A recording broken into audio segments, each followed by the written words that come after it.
ಶಿಗ್ಗಾಂವ್ ಜನ ಮೆಚ್ಚಿದ ನಾಯಕ ಯಾಸೀರ್ ಅಹಮದ್ ಖಾನ್ ಪಠಾಣ್ ನೂರಾರು ಕಾರ್ಯಕರ್ತರ ಬೆಂಬಲಿಗರೊಂದಿಗೆ ನಾಗನೂರ್ ಕೆರೆಗೆ ಬಾಗಿನ ಅರ್ಪಣೆ ಮಾಡಿದರು. ಹೌದು, ಇಂದು 30 ಜುಲೈ 2024ರಂದು ರೈತರು ತಮ್ಮ ಹೊಲ ಗದ್ದೆಯಲ್ಲಿ ಮಳೆ ಬೆಳೆ ಸಂಪಾಗಿದ್ದರಿಂದ ಶಿಗ್ಗಾಂವ್ ಪಟ್ಟಣದ ನಾಗನೂರು ಕೆರೆ ಹಾಗೂ ತಾಲೂಕಿನ ಕೆರೆ ಕಟ್ಟೆ ತುಂಬೆ ಹರಿಯುತ್ತಿದ್ದರಿಂದ ಇವತ್ತಿನ ದಿನ ಬಹಳ ಸಂತೋಷದಿಂದ ನೂರಾರು ಕಾರ್ಯಕರ್ತರೊಂದಿಗೆ ಬಾಗಿನ ಅರ್ಪಣೆ ಮಾಡಿದ್ದೇವೆ ಎಂದು ಸಂತೋಷ ವ್ಯಕ್ತಪಡಿಸಿದರು. ನಂತರ ಯಾಸೀರ್ ಅಹಮದ್ ಖಾನ್ ಪಠಾಣ್ ಮಾತನಾಡಿ, ಕರ್ನಾಟಕ ರಾಜ್ಯದಲ್ಲಿ ಕಾಂಗ್ರೆಸ್ ಪಕ್ಷ ಅಧಿಕಾರದಲ್ಲಿದೆ.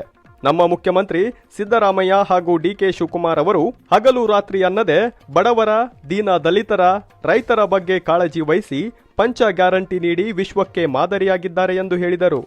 ಈ ಸಂದರ್ಭದಲ್ಲಿ ಹಾವೇರಿ ಜಿಲ್ಲಾ ಅಧ್ಯಕ್ಷರಾದ ಸಂಜೀವ್ ಕುಮಾರ್ ನಿರಲಗಿ, ಮಾಜಿ ಸಂಸದ ಮಂಜುನಾಥ್ ಕುನ್ನೂರ್ ಹಾಗೂ ರಾಜು ಕುನ್ನೂರ್, ಶಿಗ್ಗಾಂವ್ ತಾಲೂಕಾ ಬ್ಲಾಕ್ ಅಧ್ಯಕ್ಷರಾದ ಬಿಸಿ ಪಾಟೀಲ್, ಸವನೂರು ತಾಲೂಕಾ ಬ್ಲಾಕ್ ಅಧ್ಯಕ್ಷರಾದ ಎಂಜೆ ಮುಲ್ಲಾ, ಅಲ್ಪಸಂಖ್ಯಾತರ ಅಧ್ಯಕ್ಷರಾದ ಬಾಬರ್ ಬವಾಜಿ, ಪುರಸಭೆ ಅಧ್ಯಕ್ಷರು, ಸದಸ್ಯರು, ಇನ್ನೂ ನೂರಾರು ಕಾರ್ಯಕರ್ತರು ಉಪಸ್ಥಿತರಿದ್ದರು.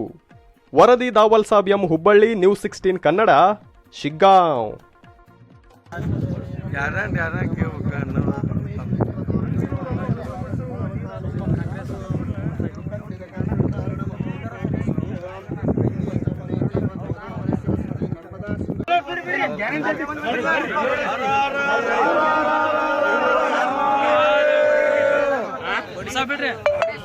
ನೀರಾಗ